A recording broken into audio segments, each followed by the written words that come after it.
DJ Event Planner will change the way you manage and run your business. Streamline all of your procedures and software into one easy-to-manage system. DJ Event Planner, the ultimate online planning tool.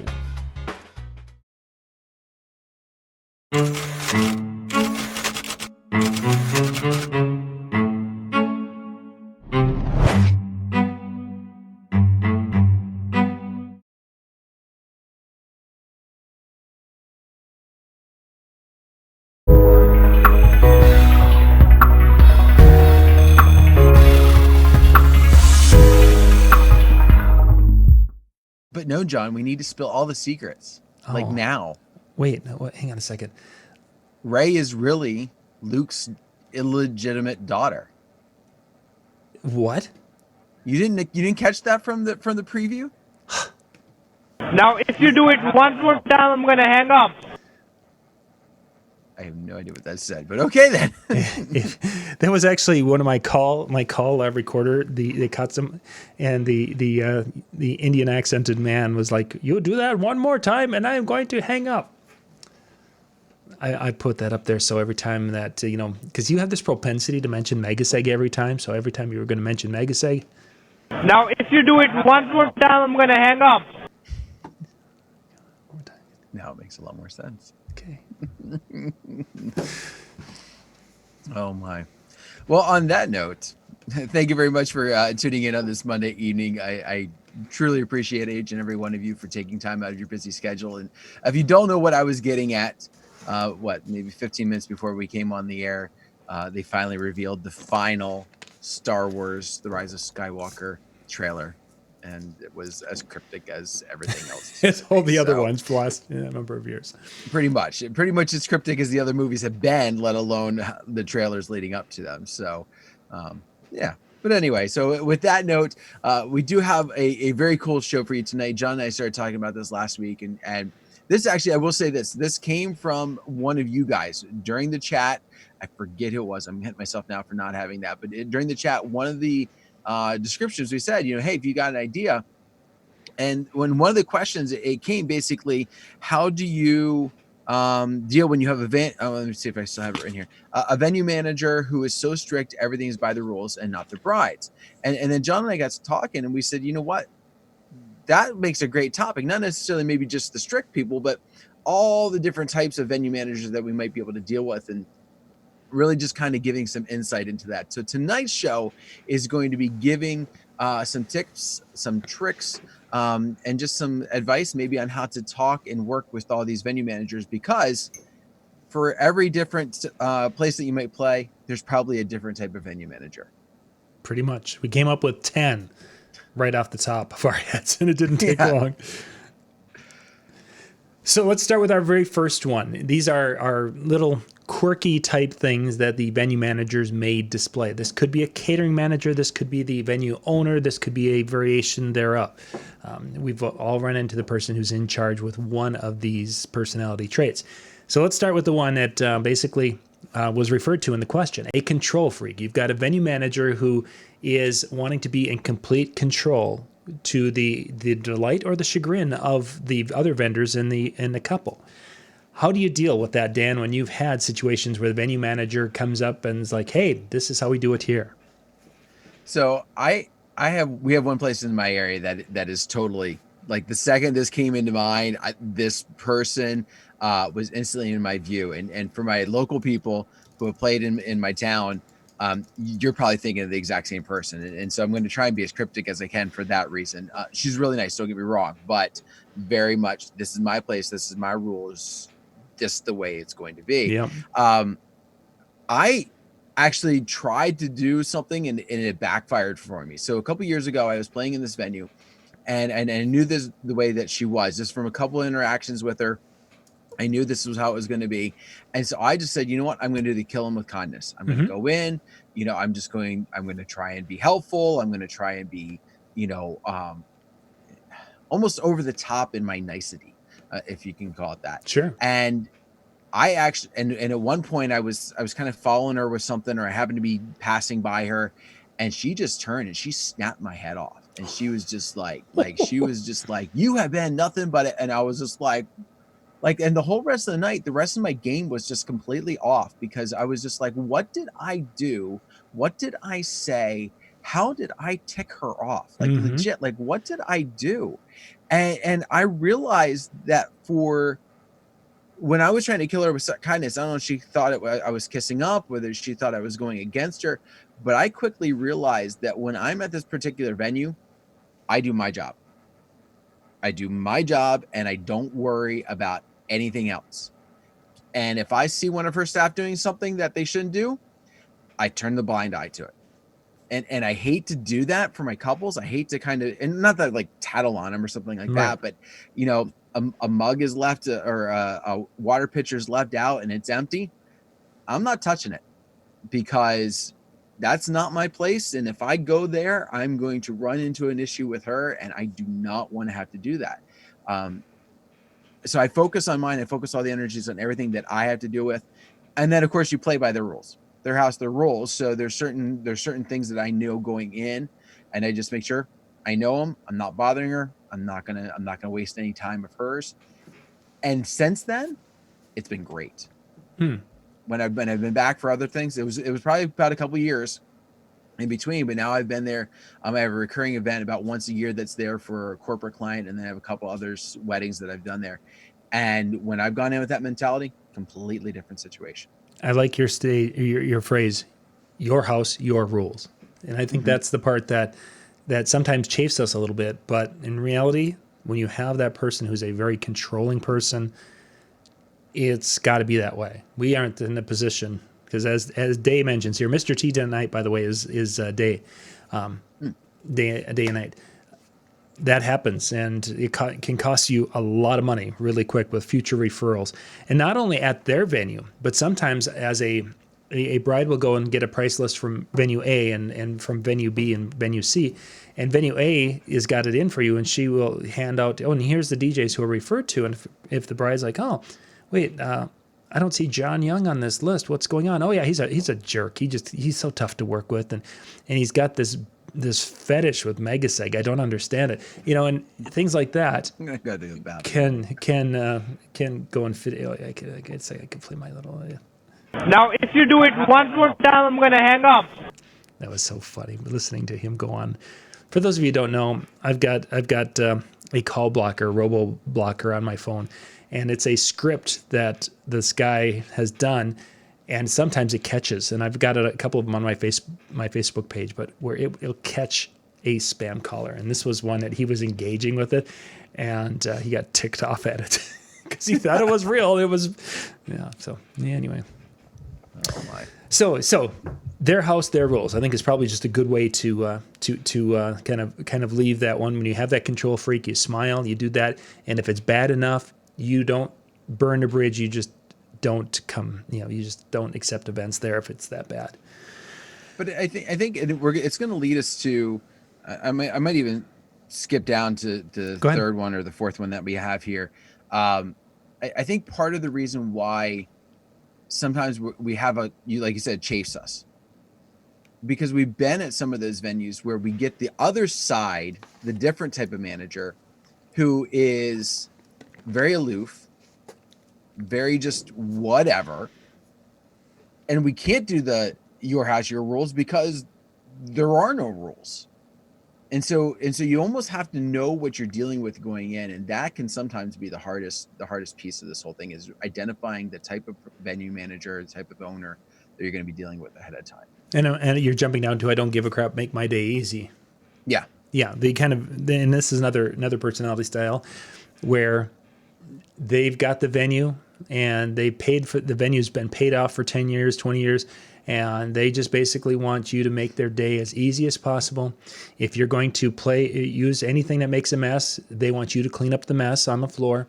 If you are doing anything that's going to be like running over by 10 seconds, they're not going to be happy with you because they want in, out, and make their money and get things done as quickly as possible.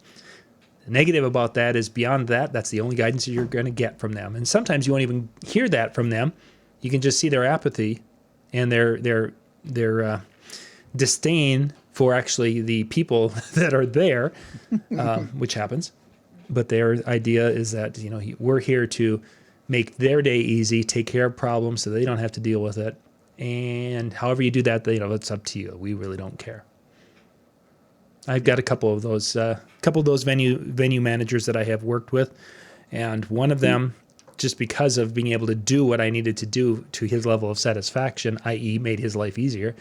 For a while, he was referring me quite heavily because he's like, yeah, John comes in, does his thing, and he knows how to work the crowd, and he knows enough to shut down at ending time. That was a big thing for him. That was really about the only thing he cared about. So and as nice as sometimes, or as frustrating in some ways as that can be, I should say nice as it can be. One of the frustrating sides to it is that you almost want them to care a little. You want to have that connection, like with them. And when that's the connection, it's kind of like, okay, I'll do my thing and see you later. It's just it's hard to build a relationship in those environments. Yeah, because in many cases it's almost like they don't want to be there most of the time. That's what you're picking up. So, actually, we should probably jump down for venue managers and that don't want to be there. There's times where they aren't there; they're non-existent. Yeah, and you get there and you're like, hey, how do we handle this? Where can I do this? Where can I? Well, Joe would be the one. And where's Joe? Well, he might be around before the guests arrive. We don't know. Okay, so where do I pull power? Well, he would know. The non-existent venue manager who basically has booked it and just doesn't. And I've had this where it's been the catering manager is supposed to be there, and they don't show up. And it's incredibly frustrating because how do you deal in making decisions or utilizing decisions from someone who should be there to make these decisions but isn't? Well, I think one of the things that needs to be done in advance, and this becomes hard because the non-existent, a lot of times they're non-existent throughout. Mm-hmm. Sometimes they're the cheap venue, or they're the venue that just happens to look a certain way, so people want to be there. They don't care that the customer service isn't necessarily the greatest. But I think what you almost have to be proactive in a lot of this, and this helps you determine what type you're dealing with, would be to find all that information that you're going to need to know before you show up as part of your precursor calls, as part of your site walkthroughs, as part of finding what you need to find, so that way you get that information. And the day of, if he's non-existent, you're already doing what you need to do. And then you just kind of take the reins on where you can. And when somebody comes and asks you a question that you don't know, sorry, I don't actually work here, but let's see if we can figure it out together. Just a couple weeks ago, I was at this one venue, and the owner, they live near there. Sure. It's like on the property of like a family member or something like that. Some of the way it goes together. And we show up and I'm talking to the bartender who like works there all the time. It's an outside contracted type of thing, but it is there almost all the time. And I said, hey, this is a little bit different than we were supposed to be doing. I said, you think this? And he goes, I don't know. Kind of like what you're saying. Like she might know, but she's not here. And I said, well, we're just going to make a go of it. Yeah, let's go try and figure it out together. Like we were crawling around, and I've got some pictures I gotta share with Ben Stowe at some point that might make him cry about this place. But we found some of those things, and we just kind of went with it. And when the couples and the family members were asking questions, we were just like, we didn't cover for her, but with the same respect, we were just like, we didn't leave them hanging either. Yeah. And that's ultimately what you have to do, is what's in the best case when you can, without stepping on toes, what's in the best case of your clients and such. Because you're going to be held responsible because, well, there's no one else in authority to make things happen. I found this type of venue manager probably the most at VFWs and American Legions, where you've got someone who's hired to run the thing and may or may not be there because they were hired by the the Legion board, and that's a bunch of 70-year-old guys who just are tired, and they don't have the ambition, gumption, what have you, to make sure that the person that's organizing and running the building is doing what they need to do. I think probably 3 or 4 of my VFW experiences, there's only 2 of those VFWs that exist, and they've had changes, but for the longest time, they had the non-existent manager there. So let's jump back up to one of my favorite ones, and the second one there on the list is the Drunken venue manager or owner. This is one that I absolutely love, this one, because they start off and they do their things, and once the meal's over, then they start pounding them down, and they drink faster than the guests, and then they can lead to a number of the other ones. But the part I wanted to talk about with the Drunken one is once they've had a few drinks, now all of a sudden they're going to come up there and they're going to be trying to run the event at some level. Mm-hmm. And many times they're making a fool out of themselves. And I have had this situation. Have you ever had one where you've worked with a venue manager or owner who's been way too intoxicated to be there? No. Fortunately, I have not. Most of mine don't. Let me rephrase that. They'll hit the bar, but not that's in the desk of their office in another room, and that's where they end up staying. So they become the non-existent, but not in front of the guests or not at the guest bar. So over the years, I've had 2 owners of venues, in essence, would become the managers in that role, and they would do that. And once the meal was over, and as the tables were being broken down, that's when they would start drinking. And then once the dance started, they were trying to direct, helping them get the gifts out and helping them do this. And actually, in one case, he would like to, you guys need to go take a picture, the sunset picture. And he was trying to direct traffic, but he was so intoxicated that he couldn't direct traffic. And it was one of those situations where I, as the person with the microphone, had to, in essence, talk him down, not with the microphone by any means, but the song's playing. I'm over there trying to, hey, they didn't really want to do that tonight. And trying to put it from a perspective and bring him back to that. What the couple want is one thing, and what you're suggesting is something else, and they really didn't want that. After I knew what he did, I was able to actually head some of that off with the couples and say, now, once Fred has had too much to drink, Fred's going to want to go, and he's going to want you to take a picture under the moose head. True story. The name was changed, but there was a moose head in there. He wants to get pictures of that. If you want to get a picture with the moose head, great. If you don't, please let me know, and then I'll just let Fred know when that time comes that you guys would rather not take a picture with the moose head. Most couples were like, oh, yeah, we'll take a picture with the moose head. If that's important to him, we'll do it. Okay, great.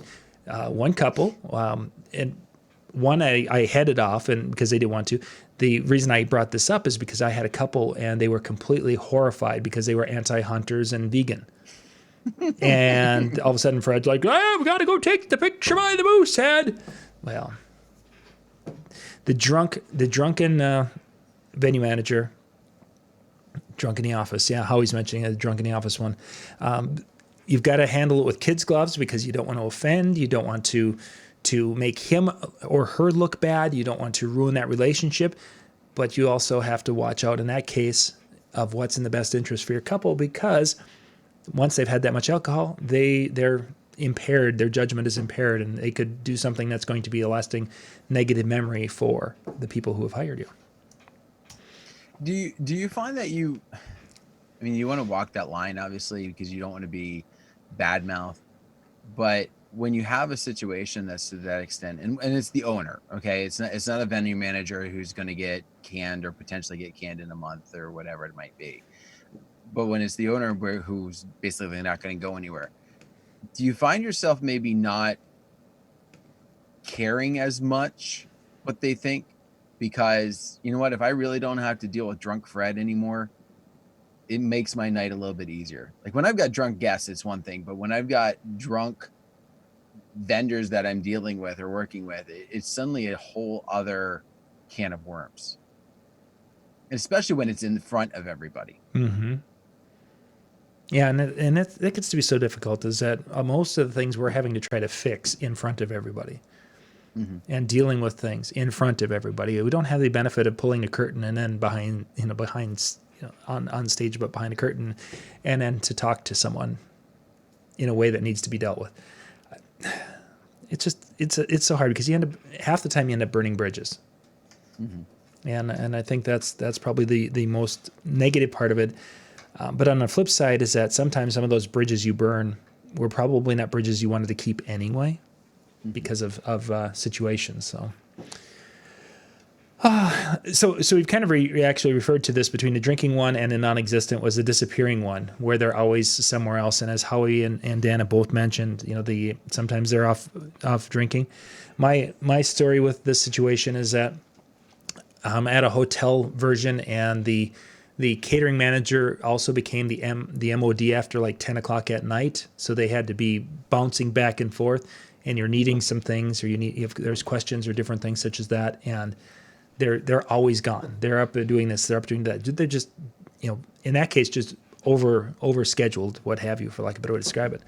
But the disappearing decision makers is always difficult. For whatever reason, they're not there.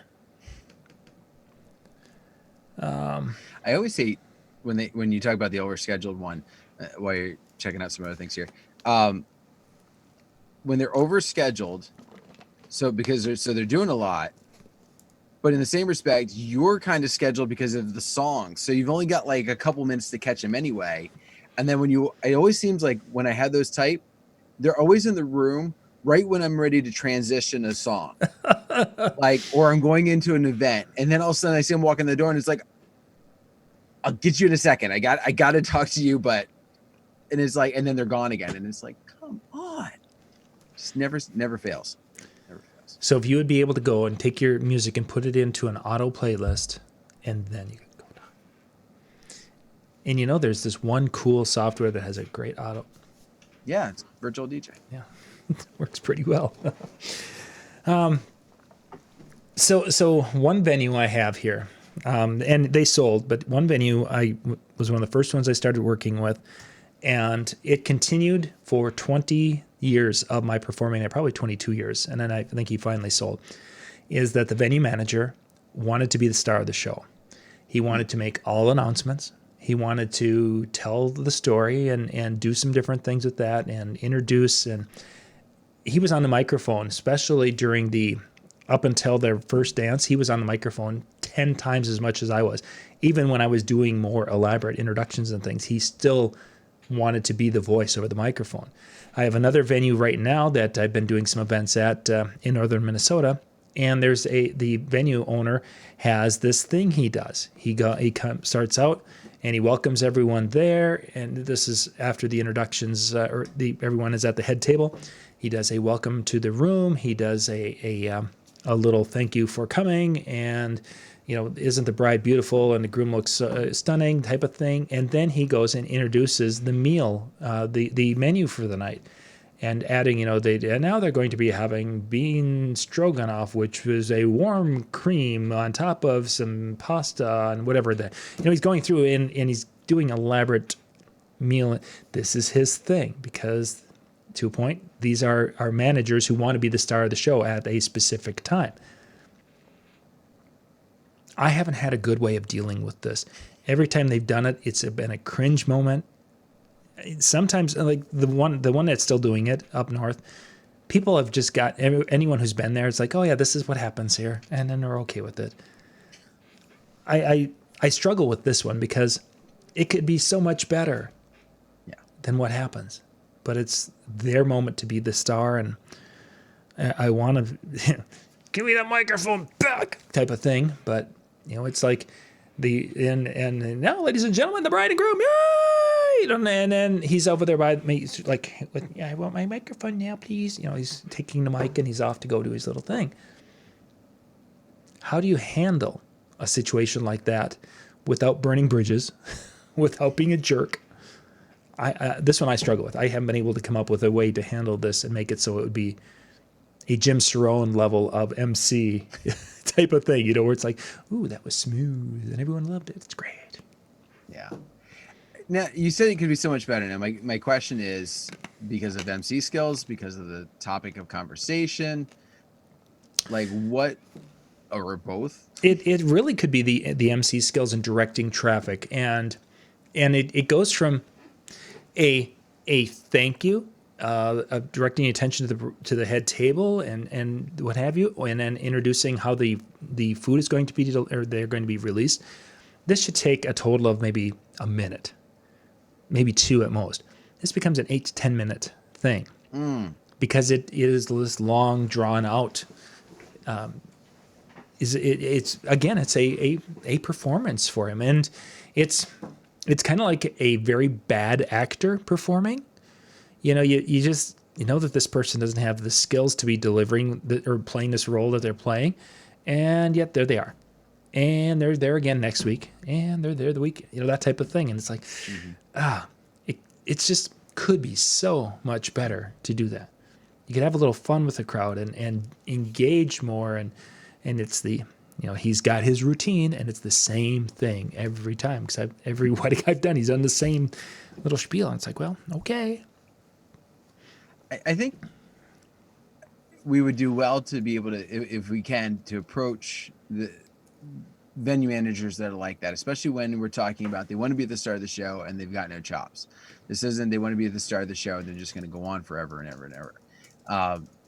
But would do well for us to approach them very similar to what we do when we have a DJ that we see, or an inspiring DJ who comes along and does something, and you're like, you know what, that was great, let's chat, or something like that. And even play it off of just one of those things where, hey, by the way, I just got back from this cool workshop, and I wanted to, there were some great ideas that they gave, stuff I never even thought about doing before. And you know what, since you're using the microphone, I thought maybe you would benefit from it as well. Hey, let me share some of those tips with you. And you would probably have some of them that, no, it's fine. Mm-hmm. Everybody loves what I do. Yeah, but think about this. How much better would it be if they really loved, like if they were browsing about you and stuff like that, and try and coach them a little bit to kind of get into that better presentation mode. Unfortunately, I think it's not going to change until they get couples that say, you know what, we really don't want you to talk about the meal. You want to welcome everybody, great, but we really, we understand that you do this every time, and our guests really don't need to know how the bean casserole was made. And try and work, try and work that, hey, I just came from this and I got this really cool idea and I thought you'd benefit from it. And if you can chuck it up with the right enthusiasm, I think you could actually convince some of them, to give some of your ideas a shot. And so even though you're not going to change it, you could at least improve what's being done. And that's a good point. If not only to improve on it, maybe it would be to actually go to the point of giving him something else to say. Instead of doing the meal, why don't you do this? Why don't you introduce the parents, or something to that effect, where it could actually be something of value to the moment and add to it if they indeed want to be on that microphone. So yeah, good idea. Let's jump all the way down to the bottom one, because there's a couple I want to get the other ones kind of in an order. For the venue managers that are the wannabe DJs, and in a couple of situations they were DJs. We've got 2 venues that I know of that they were DJs and now are managing the venues. Want to be a DJ, and they want to come up and tell us what music to play to get that dance floor hopping. I bet I've had that 20, 30 times over the years. That's obviously not a lot, but on those nights when you've got that person and they're up there again and again and again. People around here, they really like Johnny Cash. You should be playing some Johnny Cash. Why is it, and here's the funny thing, why is it always the conversations that they have, it's always legit, it's their favorite songs. It's nothing about what they saw the previous 5 DJs do at their venue, but it's the songs that they were probably listening to an hour before the reception started. Oh yeah, you go to the jukebox and you look and it's like, oh wow, every Johnny Cash song, and no, there's a Conway Twitty right there. Okay. Yeah. Well, maybe a Kenny, one or two. Yeah, and that's about the extent of it. And that's always a frustrating one because they've got this thing and I've had a couple of situations where they were really demanding that you got to play it. You got to play it. Every DJ who comes into my bar or the club plays that song. You got to play it. It's like, well, this couple did not want that type of music whatsoever. So it becomes and now, ladies and gentlemen, venue manager Fred here would love to hear this song. So we're going to send this one out to Fred. Everybody turn around and yell, Fred! Push play. What they didn't tell you, or what he neglected to tell you, was every DJ who comes in here plays this because they do exactly what you did. Yeah, exactly. And I caved. I haven't had that in a number of years, and it would be interesting to see now how it would respond to that. In the moment, what would I do? Would I basically tell him to, pound pavement, or would it be like, oh yes, I'll do it for you? Or oh yes, I'll do it and put it on the list and then never get to it. Mm-hmm. I don't know. I would like to think that I would be able to, handle it in a way in which I could not do it if it didn't fit with my crowd. But I'd probably cave and be a wimp. It's hard because again, you want to play ball. You don't want to just totally ignore them, but if you take their request and you run with it and it's a legit just horrible idea, then now you've listened to him for the sake of making yourself look bad, or make yourself look bad for the sake of listening to him. But it's still just it doesn't sit well with me, and I don't think I could do it with any straight face. In other words, they come up there and say, hey, can you play that Johnny Cash? Really? No. You're kidding, right? And as we've been talking about this, the place I have run into this in the last probably 5 years has been schools. When you have an advisor come up and say, what's going to go over? You got to play, Humpty Dance. Okay. It might go over. There's some advisors that have some songs, and sometimes, like the one particular school, that's like, you got to play a Michael Jackson song for me, and it's like, really, Michael Jackson? And yet you play the song, and the kids know that advisor, she's got some incredible Michael Jackson dance moves, and it goes over. Most of the time it doesn't. Most of the time it's like, oh, we're playing ZZ Top because the advisor wanted ZZ Top. This is so great. Yeah, schools. Let's see. We'll get the other. So the venue manager that was a band person and has a disdain for DJs. DJs are a second-class citizen, and this is when we first started. I mean, I ran into this a lot because there were band people out there, and it's like, you're a DJ. I'd go to the music shop and it's like, okay, I need to buy some speakers, and they're like, what for? What's the name of your band? I'm a DJ. What? No, I'm sorry, sir. You can't come here and buy your speakers. You need to go somewhere else. It was almost that bad. And I've run into that where there've been these managers who are, either they were musicians or they had a family member, and this whole DJs are just, they suck the life out of the music industry type of opinions.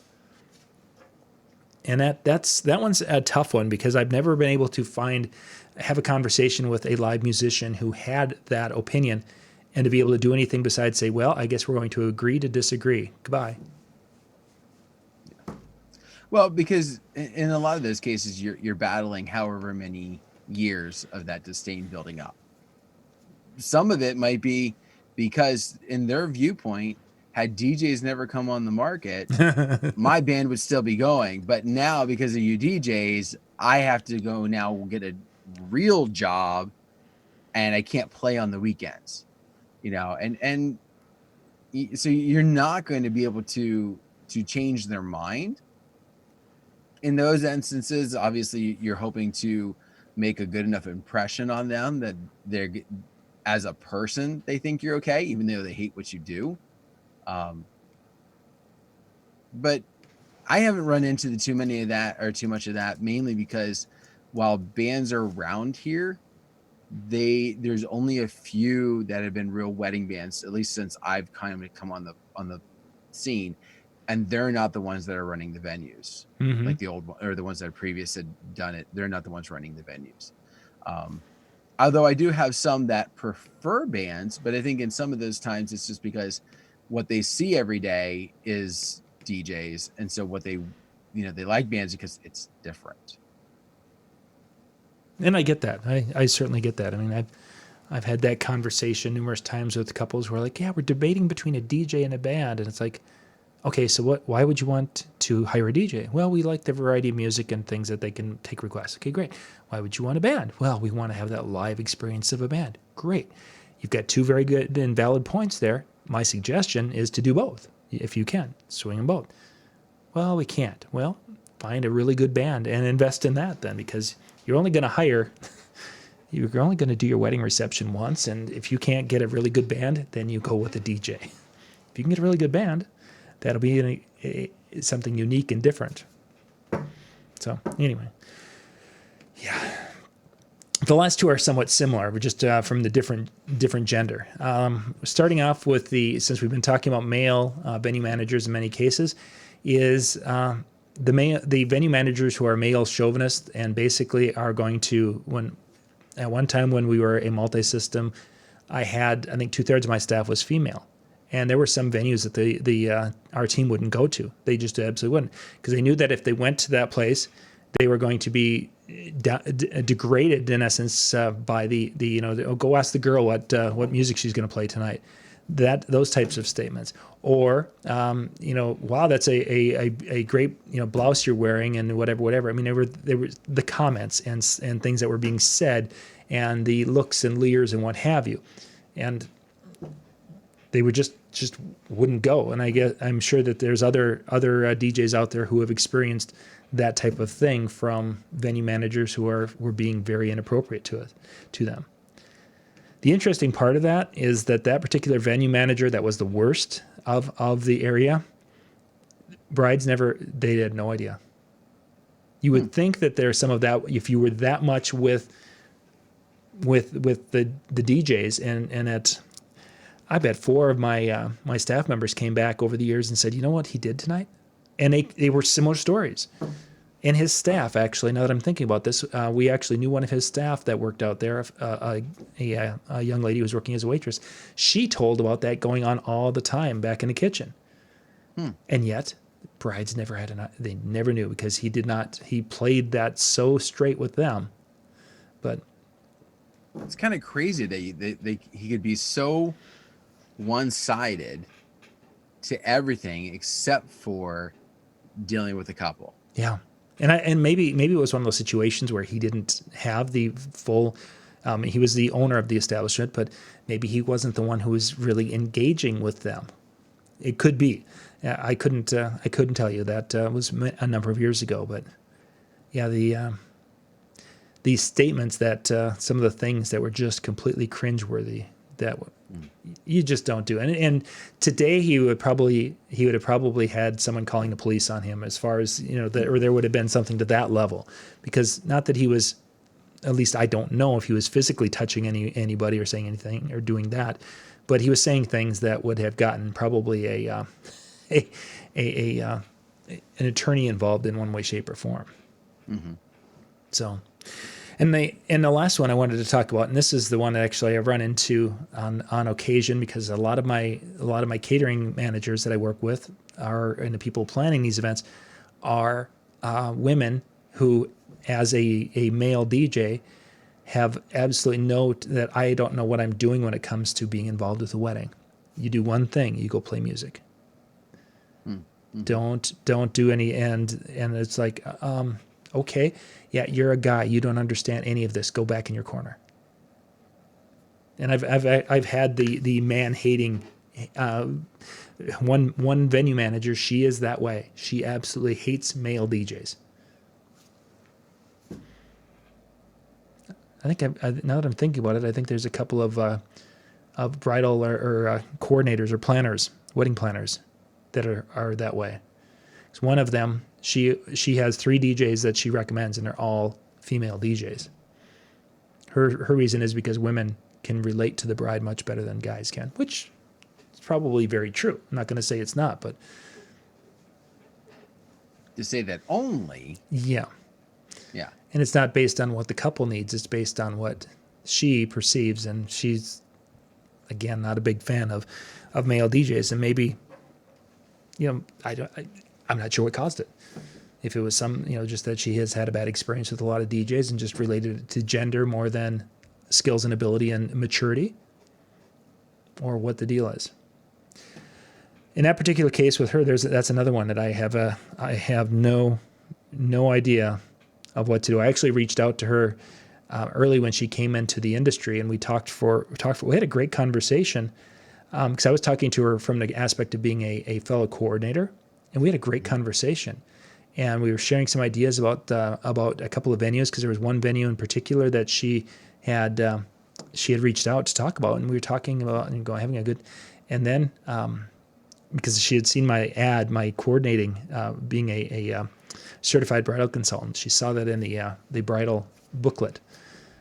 And then when she's like, "And what else do you do?" And then once I mentioned the word DJ, she's like, she was done. She's like, "Okay, well, thanks anyway." Okay, what? Huh? I almost wonder.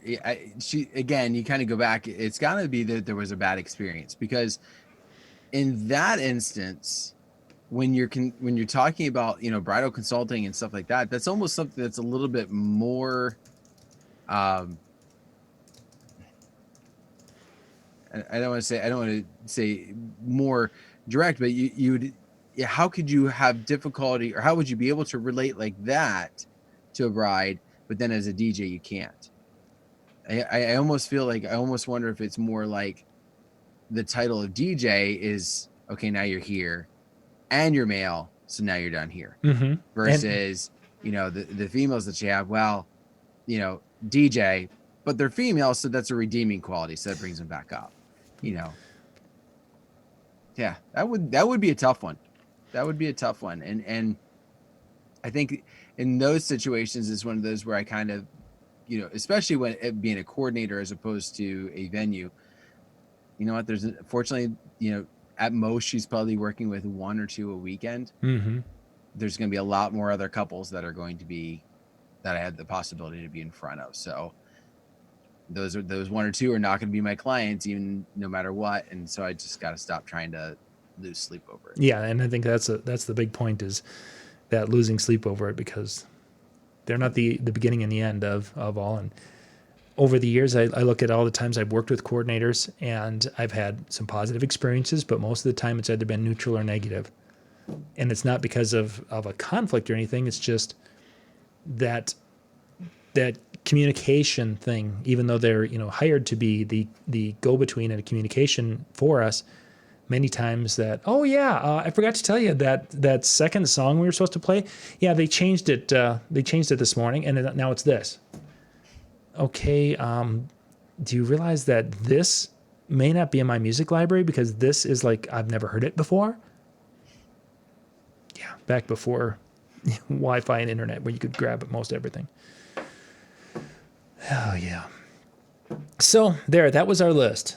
Going through different personalities in venue managers. I'm sure a lot of you have run into different, I'm just watching the chat, and many of you have run into those. And sometimes you can deal with it, and sometimes you just have to call it a day and hope for the best next time. Yeah. And I think the big takeaway that we've got to realize when we're looking at any of these types is, if it's an owner, they're probably not going anywhere anytime soon unless somebody catches wind to it. Mm-hmm, yeah. So the thing that we started out, your house, your rules, we come alongside, we try and help, but ideally what they say is what's going to happen to be. When it's a manager, don't lose sleep over it, because, again, try to play the right card, but if it's a manager who's creating enough of a problem, they're probably not going to be around very long. So just trying to play that good card. And ideally, again, if you stick in your area, when you have just these overly difficult ones, you're not going to get distracted. Like I shared the story in the beginning where I got distracted because of what happened. Right. If you find yourself not making any headway, focus on what you know. Focus on your area. Yes, this could have been the party was here and we could have taken it to here if I was able to do those things. But you know what? You weren't.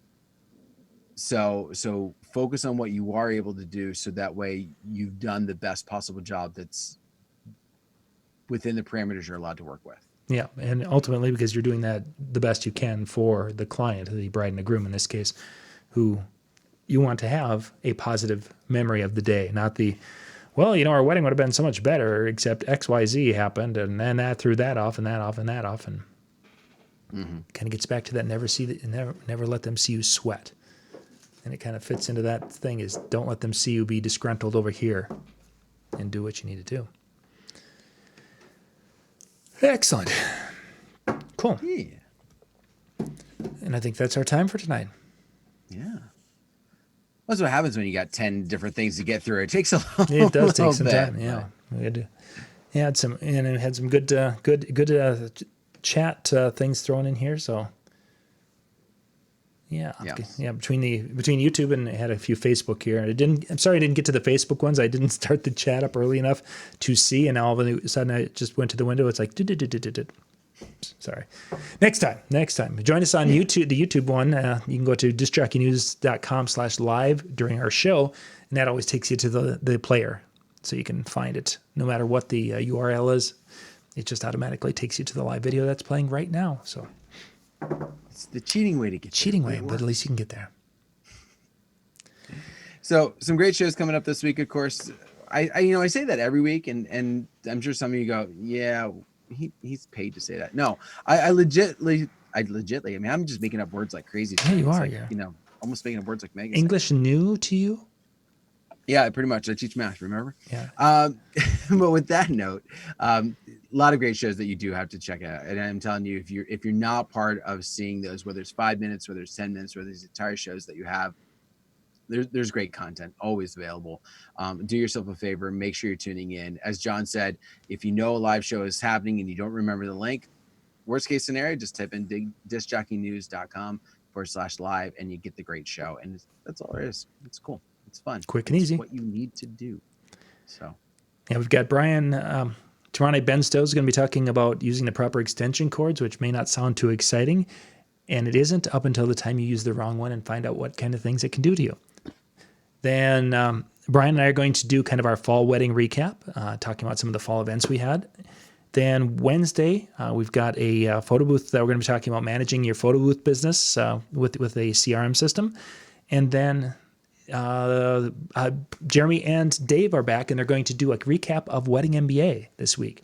Plus, it's going to be two episodes of PhDJ are going to drop this week. One from last Thursday, which we messed up. That was my fault because I was in Louisville. And then the regular Thursday one will fall, and Randy Bartlett will be there Wednesday morning. So, yeah, we've got a full schedule this week. Nice. Lots of stuff to keep you busy or preoccupied or distracted. Whatever you need.